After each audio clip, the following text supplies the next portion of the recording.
Alright, molweni dumelang Sanibonani, gama lam Khanya Mkachulwa if you insist, Ntwana yaseVutha, abanye bathi Ntwana yaseDustini. We would like to welcome you to the universe. So this is our second episode, and this time we decided to switch things up a little bit and go virtual. Amongst other factors, the reason we decided to do it this way is so we could have conversations with interesting people whom we physically wouldn't be able to have on studio due to geographical locations and all that. So with that being said, please join me in welcoming Frontman Lami, Mduduzi Prince Moyo, aka Tamtula. He's a very great individual with a phenomenal work ethic, which has enabled him to work in some of the biggest American firms, mostly in senior management. Amongst others, he has worked at Amazon as an operations leader, also worked at Verizon as a financial analyst. I could even go on to say he's living the American dream the African dream in the American soil. So Damdula, thank you very much for agreeing to have a conversation with us. Welcome. Thanks, Ntwana yaseVutha. It's a pleasure. And I think you actually overstated like some of those things. I'm still working on getting there, Fit. But I don't think I overstated as such, because I've been watching closely what you've been doing, and I can say it's a big deal, especially for someone like there's a lot of inspiration behind all that. So just so you can introduce yourself fully, maybe I didn't do enough justice also. So like who is Mduduzi? Where did you grow up? All right. Thanks for the compliment, Fetu. But Mduduzi is just like you said, a Kasi boy like yourself. But I grew up in different areas, so I'm the citizen of the world. I grew up Bulawayo and then also in Johannesburg, so you can pretty much split my time between the two. But I would say Ikasi is Ikasi and Fetu. It's the same background, we have the same struggles, and we tell the same stories. Like all the time I meet up and do Ikasi, I think we trade war stories, our stories are the same. And I've also realized that even Ikasi, let's say America, the story is still the same for a black man. Yeah. It's all about the Ghetto, just being yeah. You could just maybe have sort of like different situations, but more or less the experience is the same. Absolutely. You know that song, Mafigizolo, Yeah. I think we all relate to that. That's why you see even Africans relating to Tupac, because the Tupac was telling his story Sekas, Sure. and our story is the same. That's why we can all relate. Wow, that's great. That's great. So just to dig in a bit deeper, so like how was your upbringing like? Like what kind of environment did you grow up in? That's a broad question, but I would say that like it was almost like the same. And sometimes I end up like hating to tell the story because it sounds like it has been told a lot of times. Yeah. For me, I would say like in the South African maybe context, like my mother was pretty much a maid, and my father was a waiter for the most part. So he worked in the hospitality industry.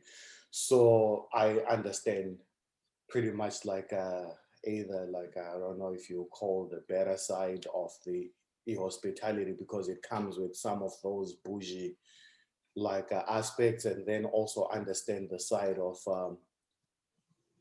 my mother being a maid, so seeing all those things that like maybe they look down upon and all that. But yeah, like grew up mostly in Diepsloot, Kukwini, and pretty much worked our way up to where we are right now. So for me, I would say it has been more of just trying to find my inspiration, because I understood Uguti, not that I'm saying Uguti I didn't find inspiration within, but I understood that I had to spread my wings and actually do better than what was around me. So that was the biggest inspiration for me, trying to figure out who can mentor me, who can I actually ask these questions that my inner circle can't ask. Sorry, that my inner circle can't answer. Oh, all right. All right, ngiyakuzwa Khumalo. So like when like was there a point like in your childhood, like during your stay here in South Africa or maybe in Bulawayo or something, like was there a point where ngocabanga ukuthi one day ngizobe ngise-America and I'll be working for one of those big companies doing some incredible things. Like even though maybe sometimes you had your own aspirations, ukuthi I'm gonna be big, I'm gonna do this and that, but did you always have it in mind ukuthi one day you could end up in the US? Yeah, I think I'd say yes to that because I was a big dreamer, dude. Like there's Yeah. certain things that I would like to think that I was ahead of my times in terms of the scope that I was thinking and dreaming of. And I've never really limited myself. I always want bigger. So Yeah. that hasn't changed. I've always been like that, even though sometimes maybe I may have had the imposter syndrome or maybe doubted myself here and there, but I've never let that stop me. I've always had big dreams. I may not be in the path that I dreamt of, but it's pretty much like maybe almost the same because I've always wanted to make sure I'm doing something that's bigger than me, something that's bigger than what my parents or people that I've known have actually done. So it's always about like getting to the next step for me. Oh, all right, ngiyakuzwa. So like going in addition to the question I just asked now, so how did your move to the US happen? Like what motivated it and how long have you been that side? I've been here for almost 13 years now. So I'd say what motivated the move was I wasn't really lucky with school in South Africa. I tried, but unfortunately I couldn't really afford it. So I just, like I said, I've just been trying to figure out like how to make it. And somebody told me Uguti America is actually a little bit better. You can work and afford to take yourself to school because I worked in South Africa. I started working maybe when I was like 17-ish, almost turning 18. So I've always tried to make sure, but unfortunately I just couldn't afford to. And also access to information at that time, I think it was very different. How can you apply for a bursary? What can you qualify for and all that? I got it, but not in the scale or in the spectrum that I would have wanted to operate in.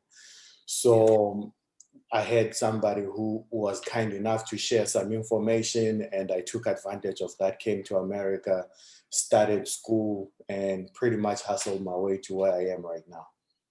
Yeah. Wow, that's great. That's great. Shuthi vele kudala uphusha-ke akusinto nyana yamanje. Yazi mfethu bazokutshela la. I spent like some time in Yovo. I think it was always hustling, trying to figure out what's going on and keeping it open-minded. Because I think a lot of people have some stereotypes about like certain foreign nationals. But for me, I think it is actually those people that helped me see things in a different way.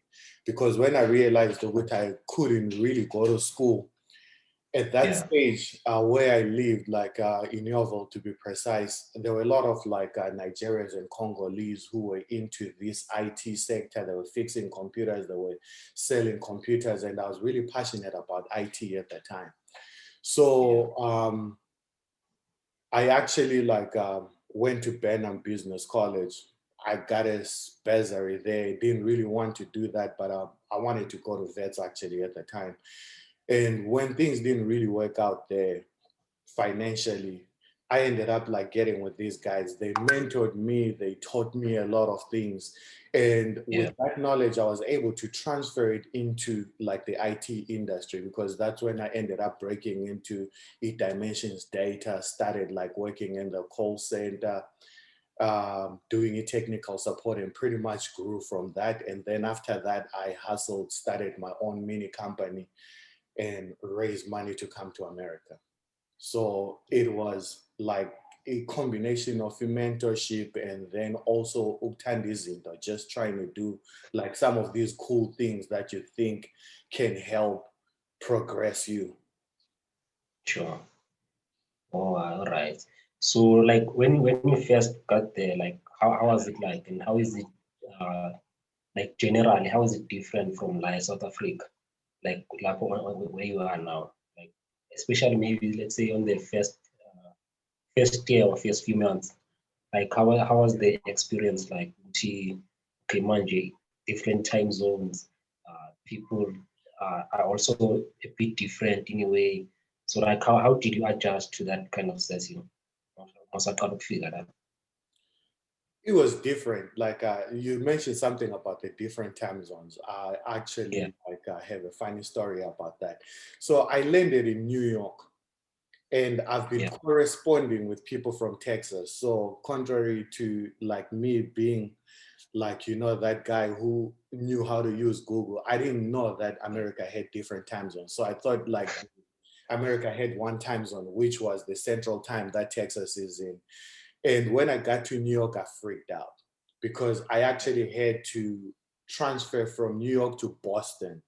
So I thought I missed my flight. I ran like crazy at airport because I was using Texas time, which was pretty much behind. I was actually on time, but I was using Texas time instead of Eastern time. yeah, So that was like maybe my first pretty much like a different experience. And white people look the same, dude. I couldn't really differentiate some of these white kids.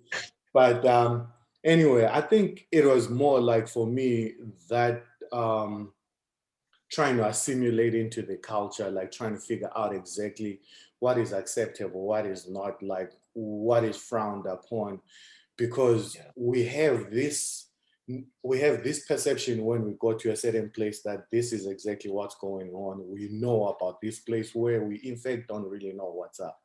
Because for yeah, me, I took the hip hop culture, thought, okay, I know about America. It's all about like Biggie and Tupac. And yeah. one day, like I say, hey, if you don't know now, you know, nigga. And this guy really flipped out. Dude, did you just call me a nigga and all that stuff? Yeah, So I think it was just like getting to know the environment, know the people, understand exactly what makes them tick, and trying to figure out like your survival skills as well, because I didn't really know a lot of people and I was just trying to figure my path.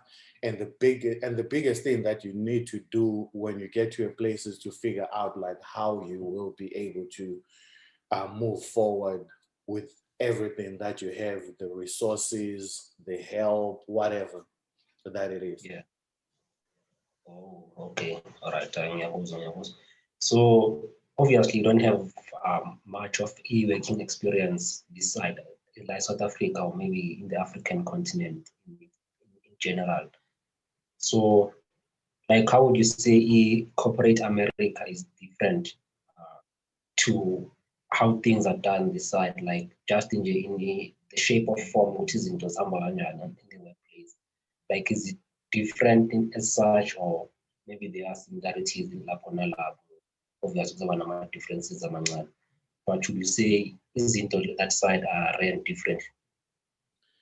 Yeah, to a certain extent, like you said, I don't have a lot of working experience in South Africa. I actually worked like as a runner, which is somebody who is helping. I'm a waiter, whatever, to clean the tables, carry food to the table.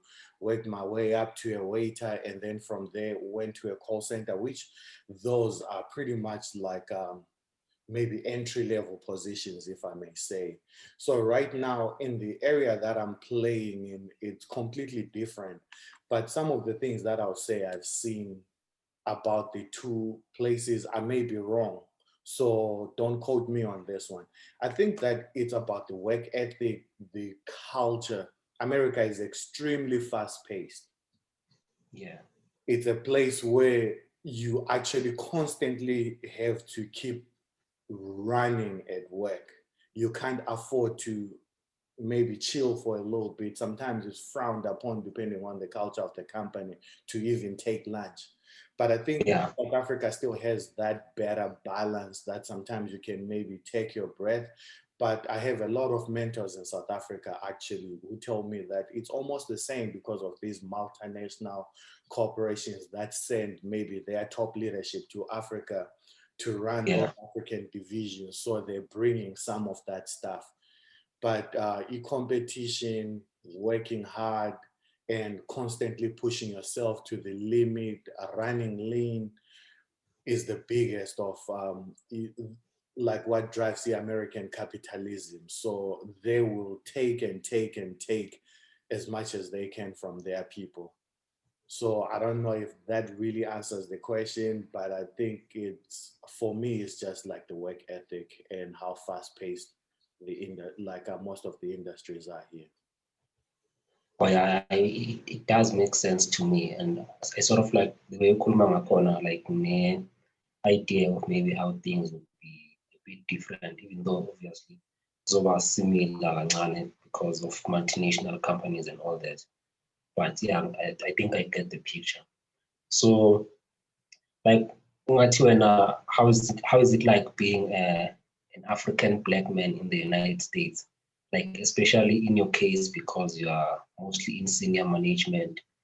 And also, just a follow-up question, like, does accent play any role in terms of communication in general for maybe I want to chat seriously or to that high regard with things like that? Like, how is it like as a spaceless? Oh man, you just went straight to politics. Yeah, so Just I don't know, yeah, man, like how to answer that question, because I think that it's different for different people. So I'll just speak to my experiences. It doesn't mean that I'm speaking for all the Africans that are here. And also, in terms of maybe experience being in senior leadership, it depends on the company, number one. And then also it depends on maybe geographic location that you're in. And right now, I'm in Dallas, Texas, but I've actually operated in the East Coast or New York, New Jersey, where people think maybe it's more liberal. But my experiences have been the same, actually. So, my industry has a lot of Black people, especially yeah, those that are doing entry level positions. But you will see, with the higher you go, you find that like their leaders are white. So there will be that cultural difference. And when as the only Black person, it puts you in a spot where now you actually understand the cultural differences. You know, like Black people struggles, or how they view maybe like white male, or how they view certain things that are not fair to them. And some of those yeah, decisions are actually made maybe without regard for those people. So as a Black leader, sometimes I need to find that perfect balance of what battles do I pick to fight for yeah, Black people, because I also have a responsibility. But it also, I need to make sure that I'm not the guy who's picking all the battles, and then they end up saying, maybe end up falling into some of those stereotypes, or he's an angry Black guy, or okay, some of these things. So it's all about finding that balance to see Uguti, how do you make that impact to your yeah, people. And right now, I think at Best Buy, it's a little bit better, because the company is actually moving in a different direction where they value Black people, Black leaders. So I appreciate that. But then yeah, you also mentioned the accent. So accent sometimes, unfortunately, comes with stereotypes. That okay, maybe some people are still living in a bubble where they feel like maybe Africans are not like maybe that smart, or Africans are not capable of doing this and that, whereas when you do certain things, they'll be like, oh wow, like as in like they're really blown away that an African could be able to produce this. But there are also some people that actually give you the benefit of the doubt, because they think Africans have a better work ethic than the African American, which is something that I would maybe debate, but that's a yeah, story for another day. So it just it's just like some of those dynamics that play into action. But for me, I think that like maybe one of your questions was communication wise, like when it comes to accent. So you yeah. I think it's the first rule of communication. You need to be able to convey information in a way that the other person that you're having dialogue with actually understands you. Because I can assure you, if you say, I want water, you'll be thirsty for the rest of the day. So you need to actually be able to be flexible to actually assimilate yourself into the culture, understand how they talk in so that you can actually communicate it effectively. So whether you like it or not, I think you need to be able to change the accent into that particular place so that they can hear you. Because believe you me, even Americans also have this like almost a similar problem. Of course, the accents are not as like maybe heavy as they say like ours, because ours is Yeah. pretty much determined by your first language, your mother's tongue. But with them, like somebody coming from Alabama or Georgia or even Texas speaks different from somebody from Boston or New York. They also Yeah. have issues understanding each other at some time, and also understanding that language is evolving. For example, the Southerners, like they'll be like y'all instead of you all. And then maybe instead of saying a potato, they'll say a tato. But somebody from New York will be like, what the heck is a tato? You know? So it's just like you understanding where you are and then figuring out how do these people communicate, what kind of words do they use so that you can actually communicate effectively and so that you can be heard. All right. It makes a lot of sense because sometimes Nati as people like you should be stubborn about who you are. We see, okay, this is me. Ngikhuluma kanje, so wherever I go, just for ukuthi maintain my identity. So wherever la ngizofika khona, ngizobonisa ukuthi okay mina ukhanya David ngikhuluma kanje, ngenza kanje nakanje. And I think oftentimes leyo mentality leyo iyasikhawatha because sometimes even though people bazokurespect or bangakurespect for who you are, but at the same time kumele nawe like kube na something ukuthi you meet halfway ukuthi okay, this is what I can offer, okay, this is what you guys can offer me, and then hlangane in between, not ukuthi like this is also something ongitshele yona ukuthi as much as identity yakho important ukuthi uzazi ukuthi ubani wenzani, but sometimes you need to for lack of a better way to sacrifice a few things ukuthi okay, this is what I grew up believing in, this is what I know, but okwamanje let me just try ukuthi ngifithe to this thing, not ukuthi ufitha in as such, but ukuthi like just to get the vibe ukuthi izinto zenziwa kanjani so that kungabi ukuthi wena wenza into yakho the way ufuna ngakhona, because lento leyo I think iyasipayizisa most of us. So I think Yeah. ngiyakuthola. I actually agree, because I think me and you actually had like a robust conversation about that. But for me, maybe like something that is controversial to a lot of people, because I know some people actually get this advice, be yourself. But I think even when I was talking about the accent, there is a certain thing that you actually have to do, like assimilate yourself into the culture, figure out certain things.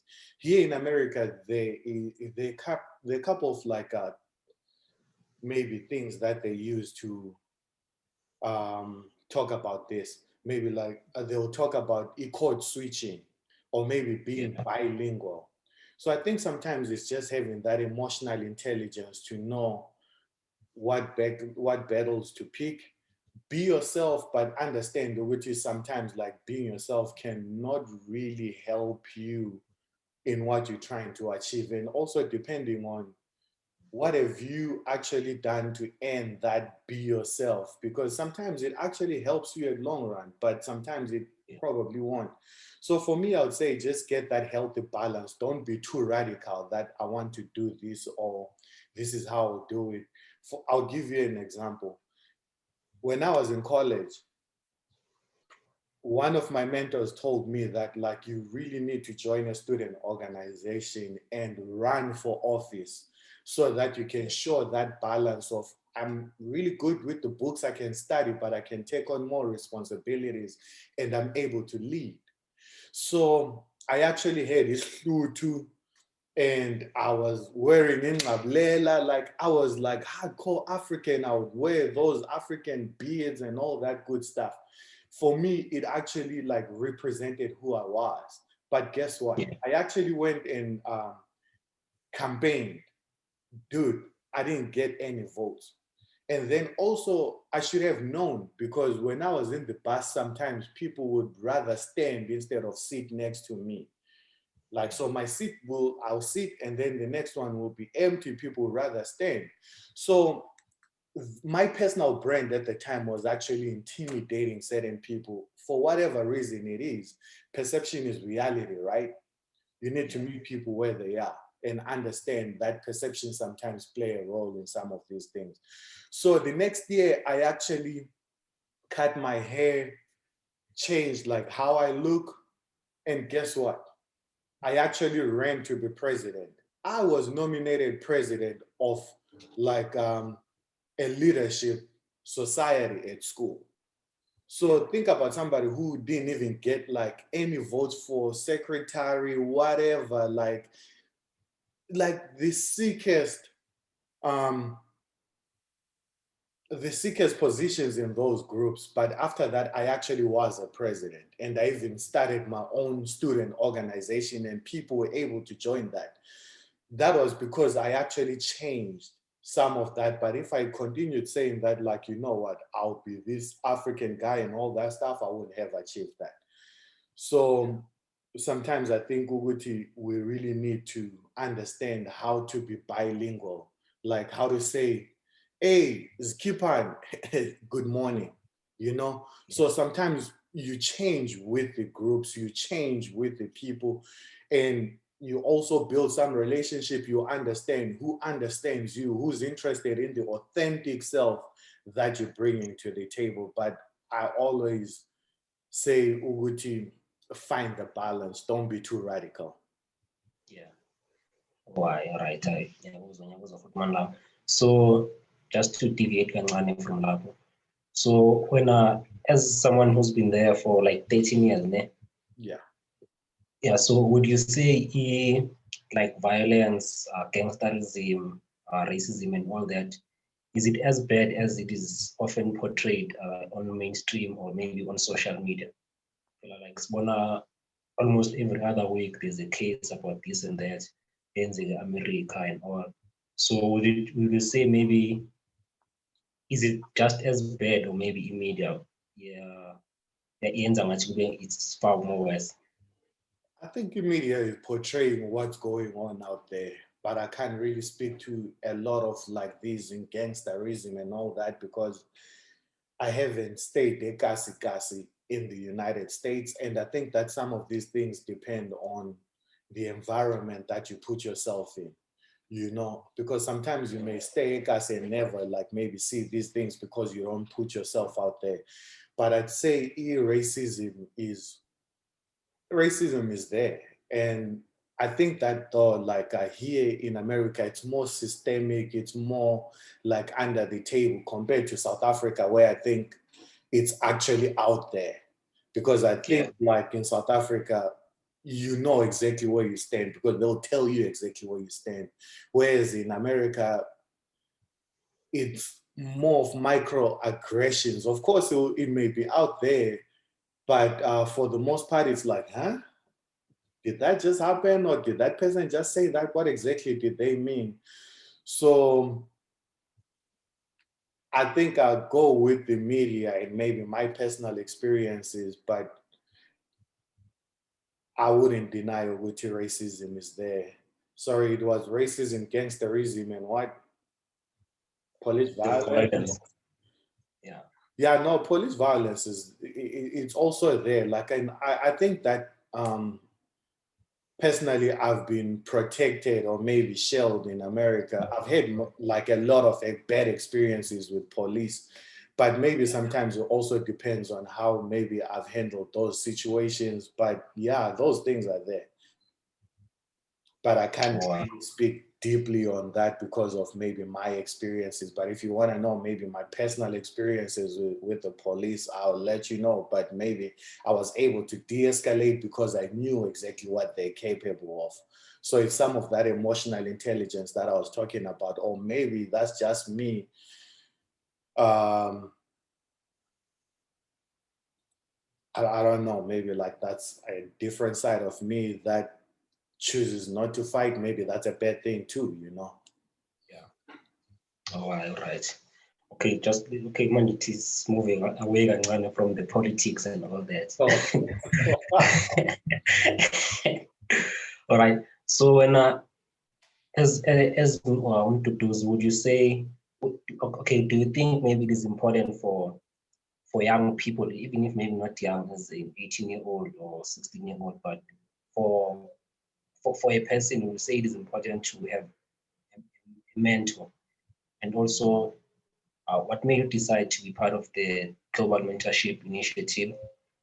And for context for Labantu abazobukela, so Global Mentorship Initiative is a non-profit organization that provides guidance and business skills to college/varsity students through online mentorship. So this GMI was created from the Rockefeller Foundation's Digital Jobs Initiative to help prepare students for their first career job using a training model that makes it easy for business professionals to be great mentors to those students. So my question is, what made you decide with, okay, I'm joining this organization, and this is the value I'm looking to offer to the students I'll be mentoring? Okay, for me, I think mentorship is like a really big thing. And unfortunately, I feel like in Africa or South Africa, like there are a lot of people that have made it, but that are not really wanting to give back. So it's frustrating that sometimes maybe I've reached out to certain people like, hey, what's up? Just to pick your brain, but they won't really respond. And I thought that like, okay, then I maybe have a role to play into mentoring some of these people. And it's also like giving back. There's this saying, each one teach one. We owe it to one another to make sure that we are helping each other to grow, because the mentorship is all about like growth. It's a two-way street. I learned a lot from you as a mentee.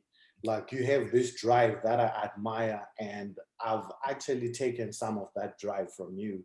So it's a two-way street. So I think that if we can actually take mentorship seriously and knowing where Blacks as a whole in the world are, we are a little bit behind. I would like quote in McKinsey. I took a McKinsey class, a Black Leadership Excellency Academy or something like that.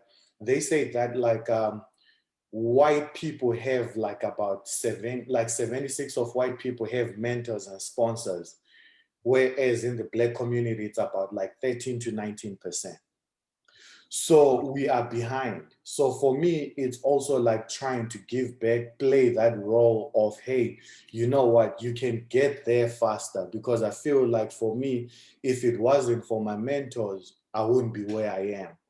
So I appreciate the role of mentorship, especially from somebody who was like me, who grew up in Kasi without a lot of people to look up to. If it wasn't for people that actually took a chance on me, taught me what they knew, shared certain information that I wasn't privy to, I wouldn't be where I am. So I wanted to make sure that I paid that forward. So for me, it was just like my appreciation for my mentors, and also understanding where certain people are, because I know a lot of people that have a lot of potential, but unfortunately that potential won't be like realized because they didn't really have good mentors that guided them in the right direction. So I wanted to be that person who can at least try and help guide somebody. Yeah. All right. And like, to be honest, I actually learned a lot from when I joined the course of the mentorship. Like there are so many things that is overlooked in a way, but having you guided throughout some of the steps I took, like it really helped a lot for me. And I think really it's very important for us, even though we have 2 years, but it's not always the case. There's always room for improvement, and you can always get better. So just for which is not too long, maybe we can have another one in the near future, but we'll see how it goes. So just I think last question or so. Do you think maybe you could ever come back here to South Africa, like on a permanent basis? And also, does it happen with sometimes who like kumule like vibe yasekasi ukuthi ungihayela ukuthi inyama yenhloko today? Just hang out. I see you Like, exposing me now. You know too much about me.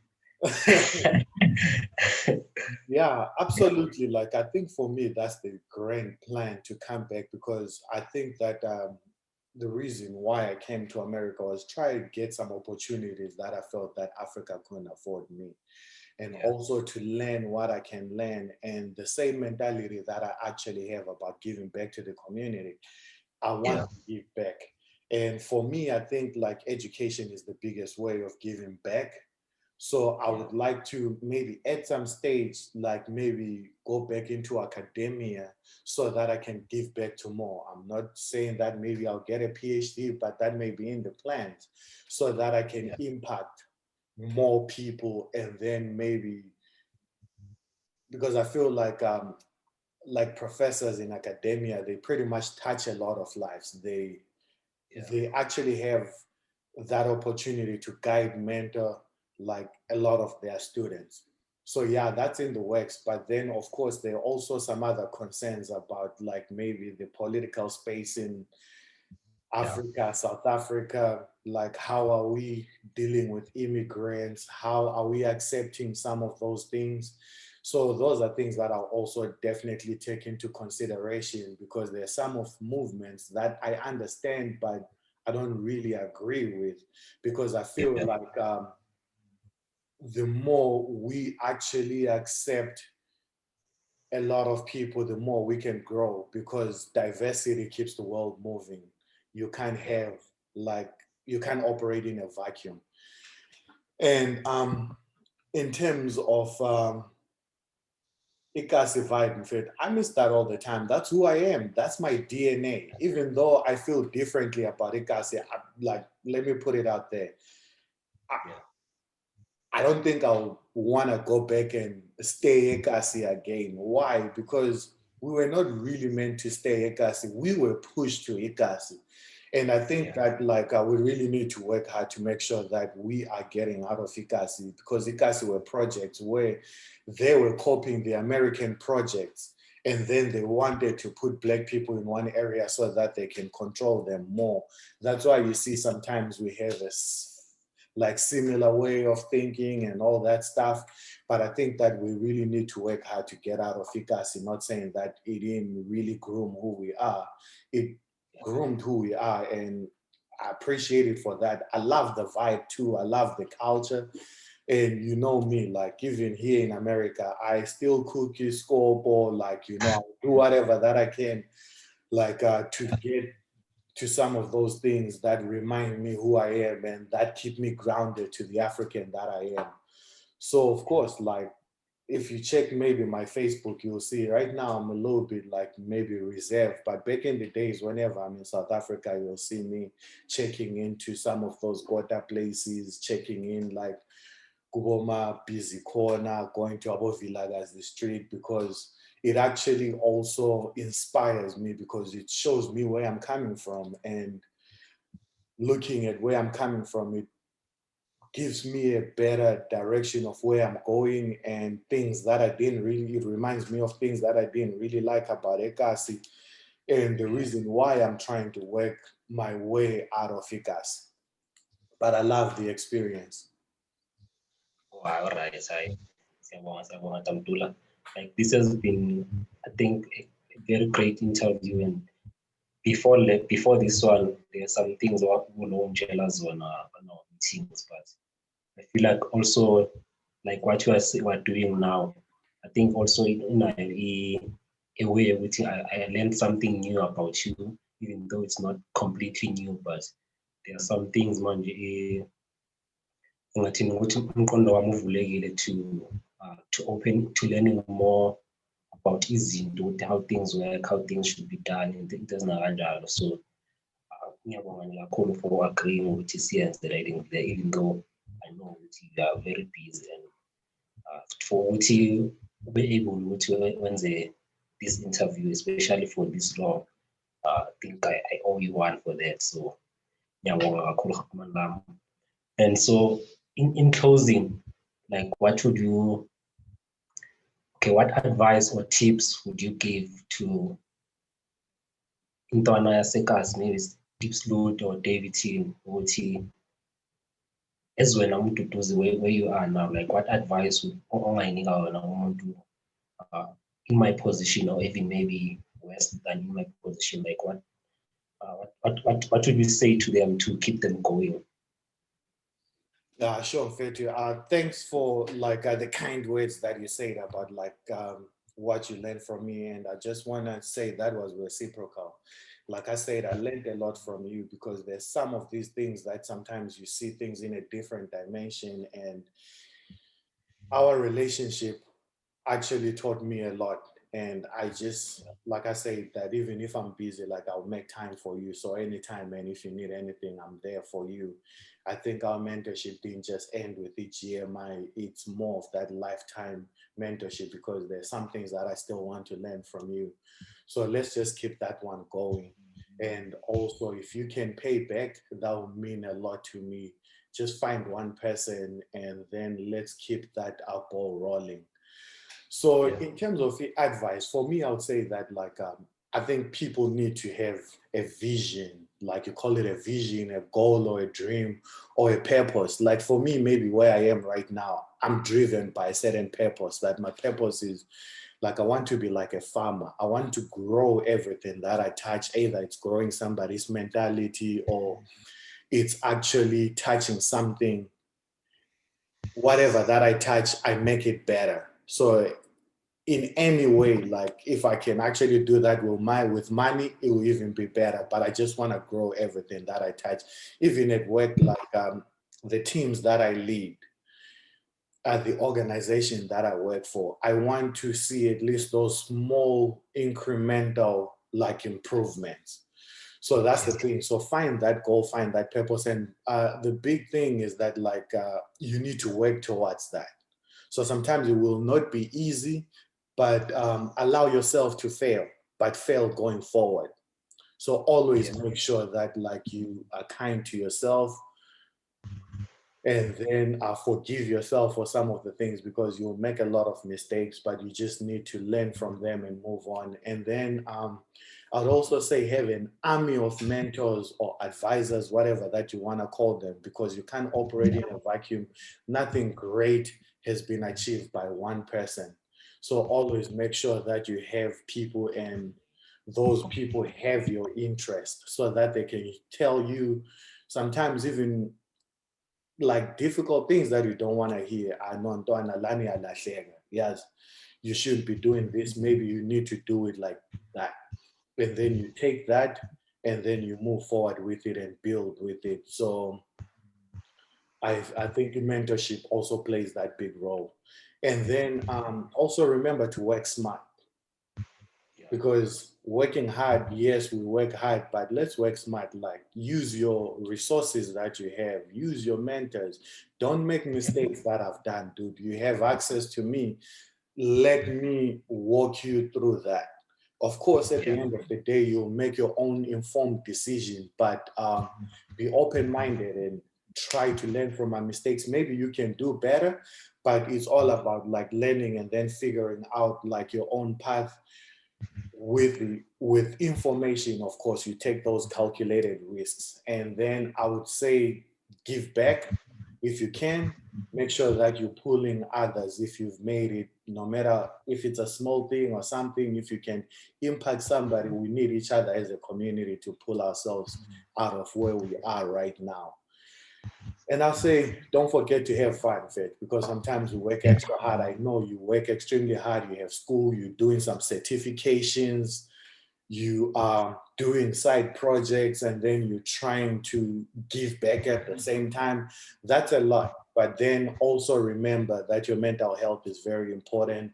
Have fun and just try and get that balance. Like I say, don't be too radical on everything that you do, but Yeah. find that All balance. right. Yeah, it makes a lot of sense. It's a lot to take in, but yeah, all of it makes sense, and it's something really we should all strive towards, or maybe span it towards. But yeah, it makes a lot of sense. And again, thank you very much for availing yourself. Thank you for this great conversation. Danke kakhulu Grootman Lam. And to the people who will be watching this, this is the end of the second episode, which was the virtual one from Mduduzi Prince Moyo, aka Tamdula. So if you haven't, please like the video, comment, subscribe, and share with your friends so that so can reach as many people as we can. So with that being said, thank you very much for allowing us to host you on the Ghetto Conversations, Abdullah. We out. Sure, Fetu, thank you for the opportunity and the platform, and also like you being interested in my story. And I appreciate what you're doing, and hopefully you can also realize your dream of being able to like be that vessel, being that voice that is able to touch other people, and hopefully like people can realize what your intentions are and how pure your heart is. And also, if we can get like more people like you, Vetu, who are passionate about pulling other people up. So thank you for the platform, Fetu, and all the best in everything that you do. And let's keep doing what we're doing, Fetu. We have a huge role to play in our society, and let's keep doing that. All right, I thank you so much, Tamdula. That's the aim, really, which is to reach as many people as we can, along the way. As soon as you told the opportunity, extend the ladder, bring others with you. That's the whole vision. Okay, now we're at DBT, and this is where I should end up every weekend. So I'm going to have fun, speaking, spanning. So it's just a cycle. Like what we're trying to do, okay, as much as we work us, it's fine, but there's so much you could do. There's so many places you could be. So as much as Sultan the cast, but it's sort of like a mental imprisonment if Zojelo gas, and this is what I should prepare. So yeah, thank you very much. Step by step, maybe it might take us time, but eventually we'll get there. So, Sure, Fetu.